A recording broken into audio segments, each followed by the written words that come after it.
আপোনাৰ কৰিব পাৰে। এইটো ধৰক এইটো হেৰি কংগ্ৰেছ বিধায়িনী দল বা কংগ্ৰেছৰ সেইটো সিদ্ধান্ত থাকিব। মানে কিয় দল এৰিব লগা হ'ল আপোনাৰ? একেদিনাই আপুনি ভূপেন বৰাই নাই, ভূপেন বৰা ডাঙৰীয়াৰ সিদ্ধান্তত তেখেতৰ সুকীয়া, মোৰ সিদ্ধান্তটো মোৰ সুকীয়া। কিহৰ কাৰণে? কাৰণবিলাক এই মুহূৰ্তত মই ক'ব খোজা নাই। নাই, মই কাৰো প্ৰতি কোনো ধৰণৰ ক্ষোভ নাই মোৰ।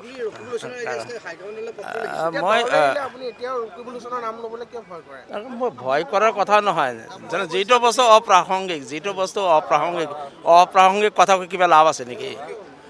য'ত মই ভাবোঁ যে য'ত থাকিলে নিজৰ আত্মসন্মানেৰে ৰাইজৰ কাম কৰাৰ সুবিধা পোৱা যায় তাতে থাকিম। কংগ্ৰেছে মুছলমান জনতাকো ক'ৰবাত ন্যায় দিয়াত ব্যৰ্থ হৈছে নেকি? নাই হোৱা। মই সেইটো কেতিয়াও কোৱা নাই যে কংগ্ৰেছে ন্যায় দিয়াত ব্যৰ্থ হৈছে। কংগ্ৰেছে ঠিকেই যুঁজি আছে, কংগ্ৰেছ ঠিকেই আছে। আপুনি দলটো এৰাৰ কাৰণটো কি? কিবা এটাতো কাৰণ আছে যাৰ বাবে আপুনি আজি ওলাই আহি অন্য এটা দলত জইন কৰিবলগীয়া হৈছে? কাৰণ বেলেগ একোৱেই নাই।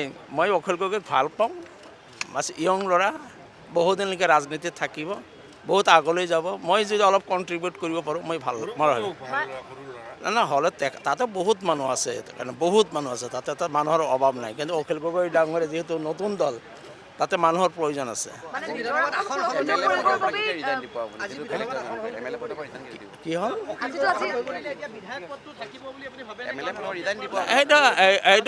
সেইটো অধ্যক্ষ ডাঙৰীয়াৰ কথা। অধ্যক্ষ ডাঙৰীয়া যিটো সিদ্ধান্ত লয় সেইটোৱে হ'ব। খাৰিজৰ কাৰণে আবেদন কৰিব বুলি কৈছে কংগ্ৰেছে আপোনাৰ? কৰিব পাৰে। এইটো ধৰক এইটো হেৰি কংগ্ৰেছ বিধায়িনী দল বা কংগ্ৰেছৰ সেইটো সিদ্ধান্ত থাকিব।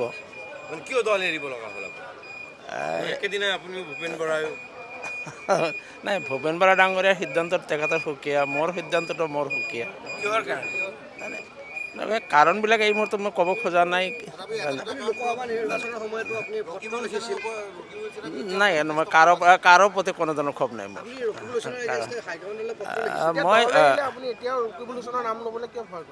মই ভয় কৰাৰ কথা নহয়, যেনে যিটো বস্তু অপ্ৰাসংগিক কথা কৈ কিবা লাভ আছে নেকি? য'ত মই ভাবোঁ যে য'ত থাকিলে নিজৰ আত্মসন্মানেৰে ৰাইজৰ কাম কৰাৰ সুবিধা পোৱা যায় তাতে থাকিম। কংগ্ৰেছে মুছলমান জনতাকো ক'ৰবাত ন্যায় দিয়াত ব্যৰ্থ হৈছে নেকি? নাই হোৱা। মই সেইটো কেতিয়াও কোৱা নাই যে কংগ্ৰেছে ন্যায় দিয়াত ব্যৰ্থ হৈছে। কংগ্ৰেছে ঠিকেই যুঁজি আছে, কংগ্ৰেছ ঠিকেই আছে। আপুনি দলটো এৰাৰ কাৰণটো কি? কিবা এটাতো কাৰণ আছে যাৰ বাবে আপুনি আজি ওলাই আহি অন্য এটা দলত জইন কৰিবলগীয়া হৈছে? কাৰণ বেলেগ একোৱেই নাই।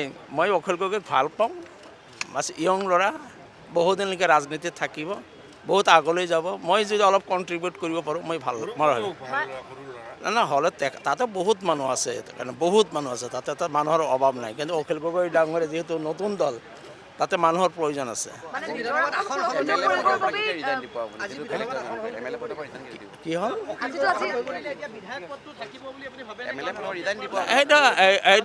সেইটো অধ্যক্ষ ডাঙৰীয়াৰ কথা। অধ্যক্ষ ডাঙৰীয়া যিটো সিদ্ধান্ত লয় সেইটোৱে হ'ব।